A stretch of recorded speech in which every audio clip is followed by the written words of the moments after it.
श्री परमात्मने नमः। यथार्थ गीता, श्रीमद्भगवत गीता, अथ द्वादशोऽध्यायः।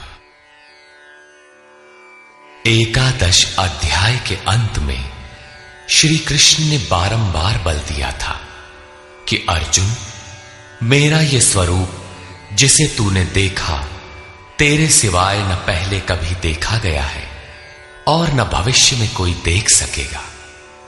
मैं न तप से, न यज्ञ से और न दान से ही देखे जाने को सुलभ हूं, किंतु अनन्य भक्ति के द्वारा अर्थात मेरे अतिरिक्त अन्यत्र कहीं श्रद्धा बिखेरने न पाए, निरंतर तैल धारावत मेरे चिंतन के द्वारा ठीक इसी प्रकार जैसा तूने देखा, मैं प्रत्यक्ष देखने के लिए, तत्व से साक्षात जानने के लिए और प्रवेश करने के लिए भी सुलभ हूं। अतः अर्जुन, तू निरंतर मेरा ही चिंतन कर, भक्त बन। अध्याय के अंत में उन्होंने कहा था, अर्जुन, तू मेरे ही द्वारा निर्धारित किए गए कर्म को कर, मत परमः, अपितु मेरे परायण होकर कर। अनन्य भक्ति ही उसकी प्राप्ति का माध्यम है। इस पर अर्जुन का प्रश्न स्वाभाविक था कि जो अव्यक्त अक्षर की उपासना करते हैं, इन दोनों में श्रेष्ठ कौन है? अर्जुन उवाच,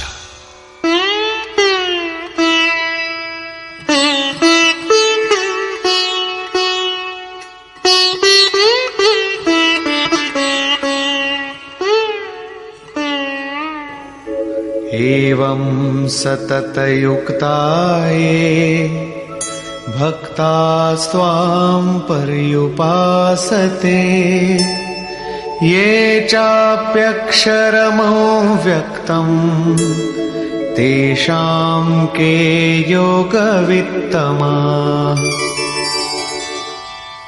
एवं अर्थात इस प्रकार जो अभी अभी आपने विधि बताई है, ठीक इसी विधि के अनुसार अनन्य भक्ति से आपकी शरण लेकर, आपसे निरंतर संयुक्त होकर आपको भली प्रकार उपासते हैं, और दूसरे जो आपकी शरण न लेकर स्वतंत्र रूप से अपने भरोसे उसी अक्षय और अव्यक्त स्वरूप की उपासना करते हैं जिसमें आप भी स्थित हैं, इन दोनों प्रकार के भक्तों में अधिक उत्तम योगवेत्ता कौन है? इस पर योगेश्वर श्री कृष्ण ने कहा, श्री भगवान उवाच,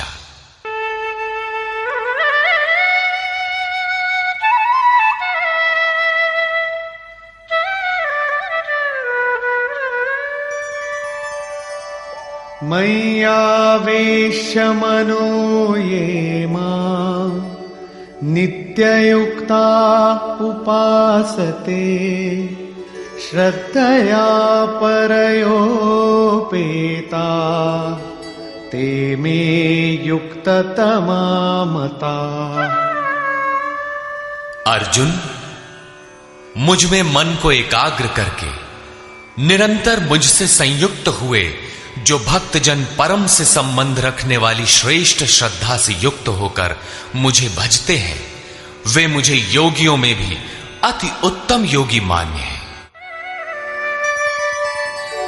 ये त्वक्षरमनिर्देश्यम् अव्यक्तं पर्युपासते, सर्वत्र गमचिन्त्यं च कूटस्थमचलं ध्रुवम्,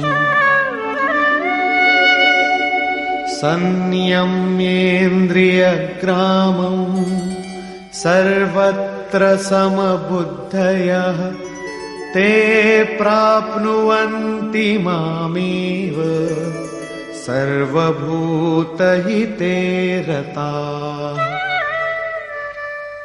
जो पुरुष इंद्रियों के समुदाय को भली प्रकार संयत करके मन बुद्धि के चिंतन से अत्यंत परे सर्वव्यापी अकथनीय स्वरूप सदा एक रस रहने वाले नित्य अचल अव्यक्त आकार रहित और अविनाशी ब्रह्म की उपासना करते हैं, संपूर्ण भूतों के हित में लगे हुए और सब में समान भाव वाले वे योगी भी मुझे ही प्राप्त होते हैं।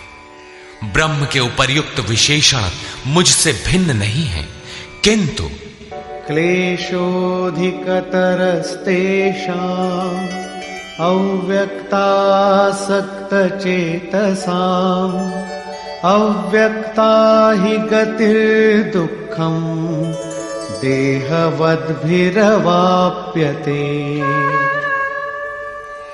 उन अव्यक्त परमात्मा में आसक्त हुए चित्त वाले पुरुषों के साधन में क्लेश विशेष है, क्योंकि देहाभिमानियों से अव्यक्त विषयक गति दुखपूर्वक प्राप्त की जाती है। जब तक देह का भान है तब तक अव्यक्त की प्राप्ति दुष्कर है।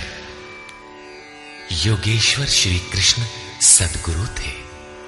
अव्यक्त परमात्मा उनमें व्यक्त था।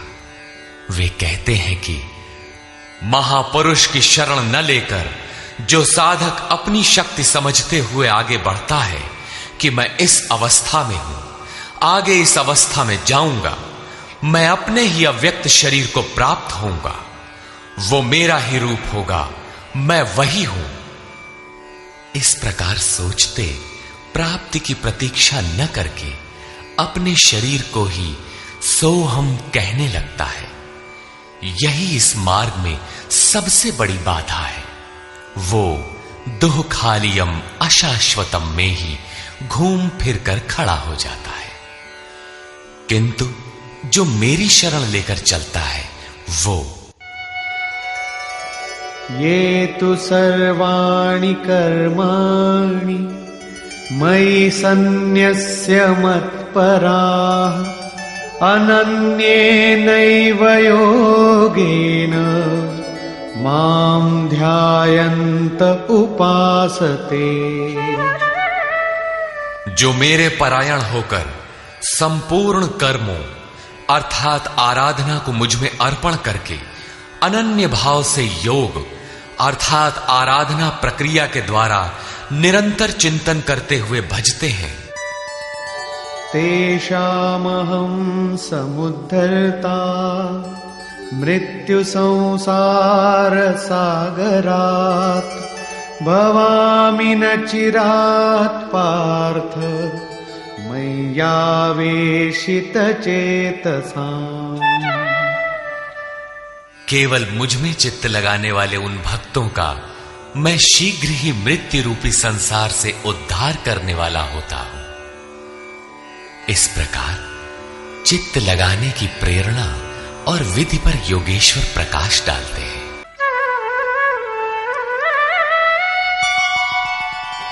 मय्येव मन आधत्स्व मयि बुद्धिं निवेशय निवसिष्यसि मय्येव अत ऊर्ध्वं न संशयः। इसलिए अर्जुन, तू मुझ में मन लगा, मुझ में ही बुद्धि लगा, इसके उपरांत तू मुझ में ही निवास करेगा, इसमें कुछ भी संशय नहीं है। मन और बुद्धि भी न लगा सके तब, जैसा अर्जुन ने पीछे कहा भी था कि मन को रोकना तो मैं वायु की तरह दुष्कर समझता हूं। इस पर योगेश्वर श्री कृष्ण कहते हैं,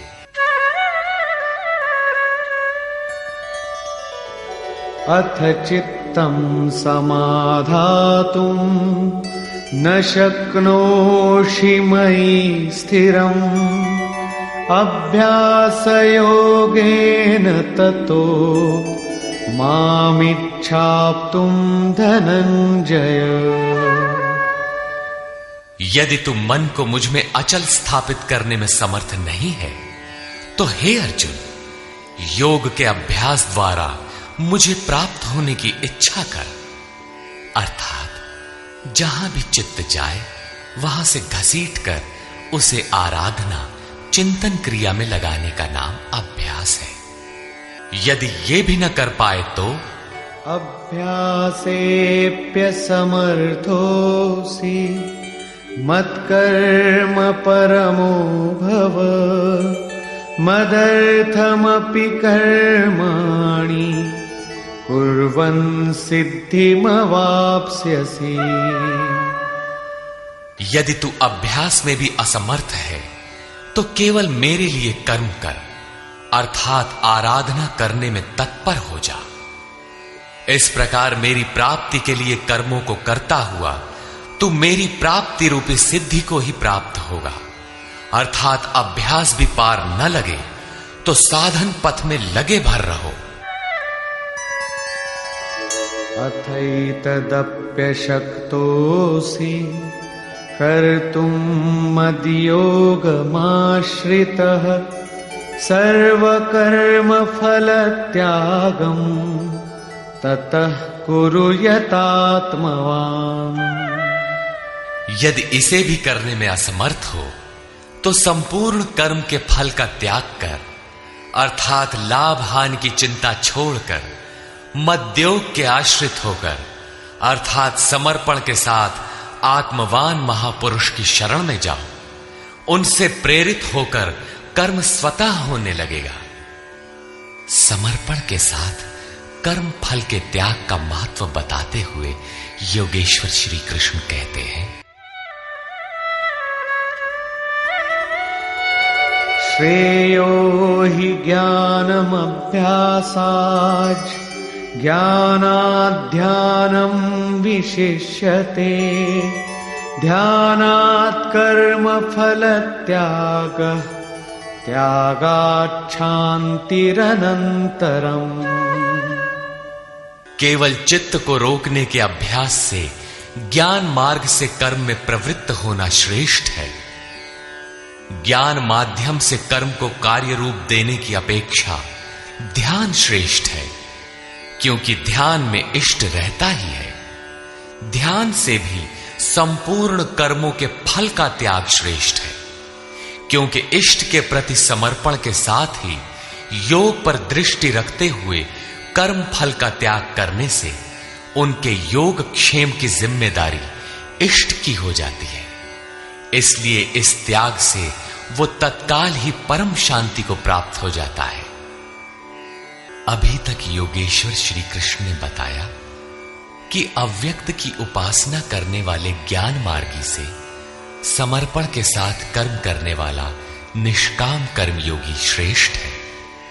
दोनों एक ही कर्म करते हैं, किंतु ज्ञान मार्गी के पथ में व्यवधान अधिक है। उसके लाभ हानि की जिम्मेदारी स्वयं पर रहती है, जबकि समर्पित भक्ति की जिम्मेदारी महापुरुष पर होती है। इसलिए वो कर्म फल त्याग द्वारा शीघ्र ही शांति को प्राप्त होता है। अब शांति प्राप्त पुरुष के लक्षण बताते हैं। अद्वेष्टा सर्वभूतानां मैत्रः करुण एव च निर्ममो निरहंकारः समदुःख सुख क्षमी। इस प्रकार शांति को प्राप्त हुआ जो पुरुष सब भूतों में द्वेष भाव से रहित, सबका प्रेमी और हेतु रहित दयालु है, और जो ममता से रहित, अहंकार से रहित, सुख दुख की प्राप्ति में सम तथा क्षमावान है।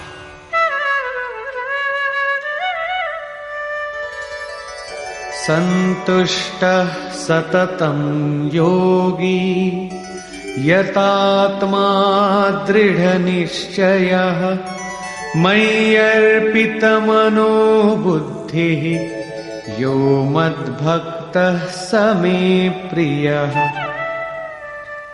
जो निरंतर योग की पराकाष्ठा से संयुक्त है, लाभ तथा हानि में संतुष्ट है, मन तथा इंद्रियों सहित शरीर को वश में किए हुए है, दृढ़ निश्चय वाला है, वो मुझ में अर्पित मन बुद्धि वाला मेरा भक्त मुझे प्रिय है। यस्मान्नो द्विजते लोको लोकान्नो द्विजते च यः हर्षामर्षभयोद्वेगैर् मुक्तो यः स च मे प्रियः। जिससे कोई भी जीव उद्वेग को प्राप्त नहीं होता और जो स्वयं भी किसी जीव से उद्विग्न नहीं होता, हर्ष, संताप, भय और समस्त विक्षोभों से मुक्त है, वो भक्त मुझे प्रिय है। साधकों के लिए यह श्लोक अत्यंत उपयोगी है। उन्हें इस ढंग से रहना चाहिए कि उनके द्वारा किसी के मन को ठेस न लगे।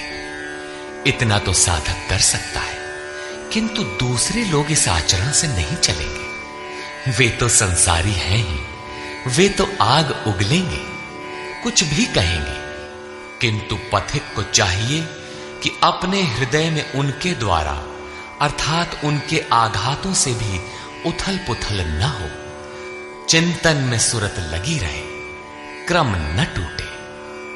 उदाहरण के लिए, आप स्वयं सड़क पर नियमानुकूल बाएं से चल रहे हैं, कोई मदिरा पीकर चला आ रहा है, उससे बचना भी आपकी जिम्मेदारी है। अनपेक्ष शुचिर्दक्ष उदासीनो गतव्यथः सर्वारंभ परित्यागी यो मद्भक्तः स मे प्रियः। जो पुरुष आकांक्षाओं से रहित सर्वथा पवित्र है, दक्ष अर्थात आराधना का विशेषज्ञ है, अर्थात ऐसा नहीं कि चोरी करता हो तो दक्ष है। श्री कृष्ण के अनुसार कर्म एक ही है, नियत कर्म, आराधना, चिंतन, उसमें जो दक्ष है। जो पक्ष विपक्ष से परे है, दुखों से मुक्त है, सभी आरंभों का त्यागी, वो मेरा भक्त मुझे प्रिय है। करने योग्य कोई क्रिया उसके द्वारा आरंभ होने के लिए शेष नहीं रहती।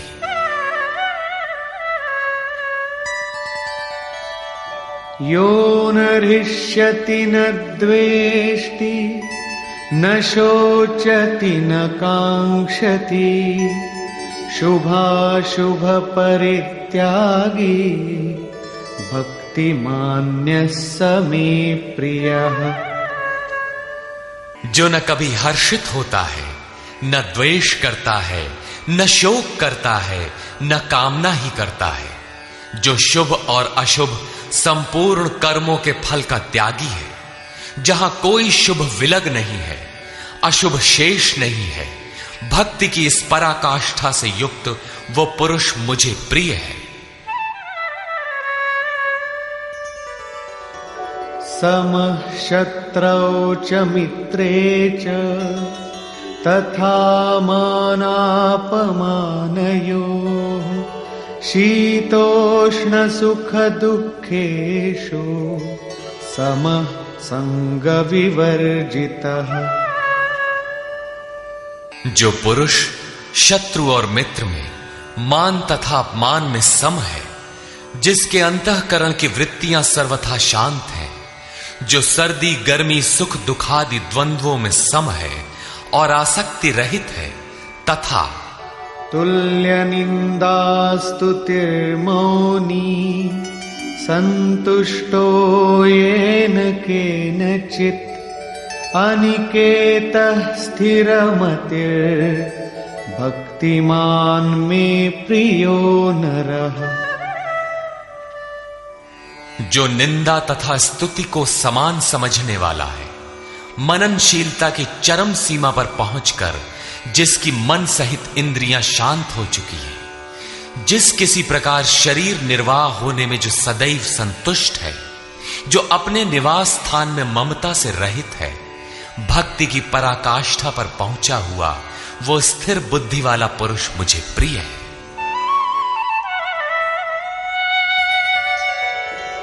ये तु धर्म्यामृतमिदं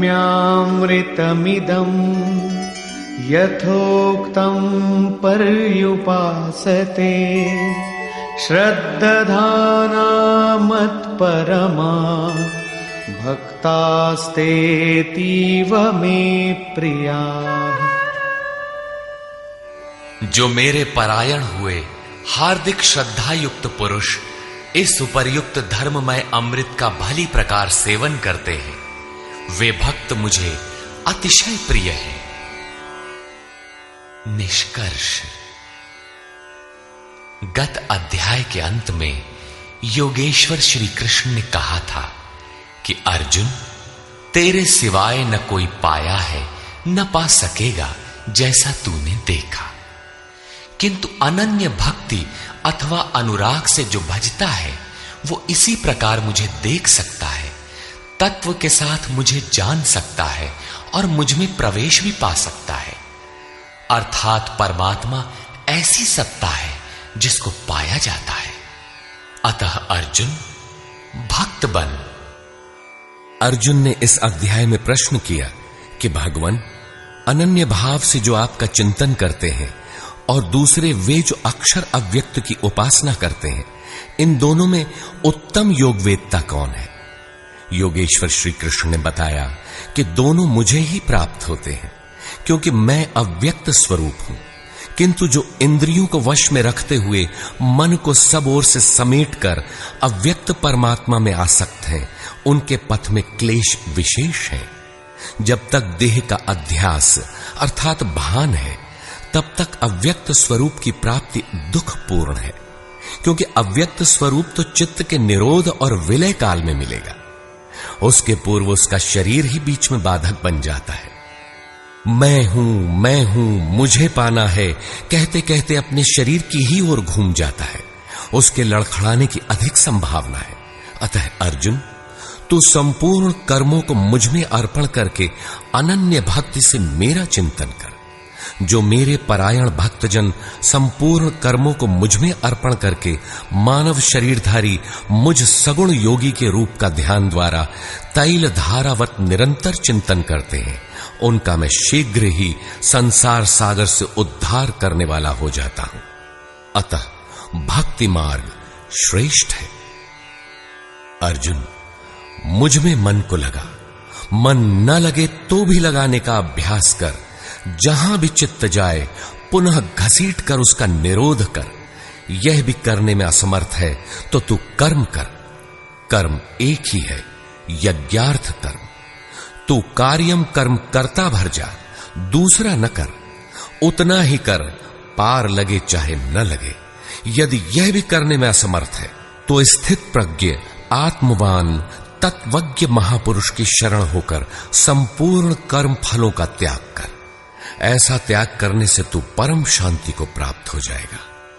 तत्पश्चात परम शांति को प्राप्त हुए भक्त के लक्षण बताते हुए योगेश्वर श्री कृष्ण ने कहा, जो संपूर्ण भूतों में द्वेष भाव से रहित है, जो करुणा से युक्त और दयालु है, ममता और अहंकार से रहित है, वह भक्त मुझे प्रिय है। जो ध्यान योग में निरंतर तत्पर और आत्मवान आत्मस्थित है, वह भक्त मुझे प्रिय है। जिससे न किसी को उद्वेग प्राप्त होता है और स्वयं भी जो किसी से उद्वेग को प्राप्त नहीं होता, ऐसा भक्त मुझे प्रिय है। जो शुद्ध है, दक्ष है, व्यथाओं से उपराम है, सर्वारंभों को त्याग कर जिसने पार पा लिया है, ऐसा भक्त मुझे प्रिय है। संपूर्ण कामनाओं का त्यागी और शुभाशुभों का पार पाने वाला भक्त मुझे प्रिय है।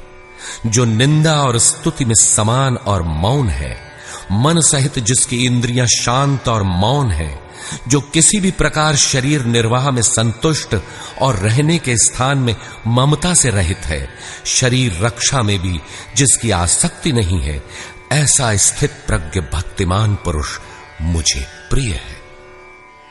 इस प्रकार श्लोक 11 से 19 तक योगेश्वर श्री कृष्ण ने शांति प्राप्त योग युक्त भक्त की रहनी पर प्रकाश डाला, जो साधकों के लिए उपादेय है।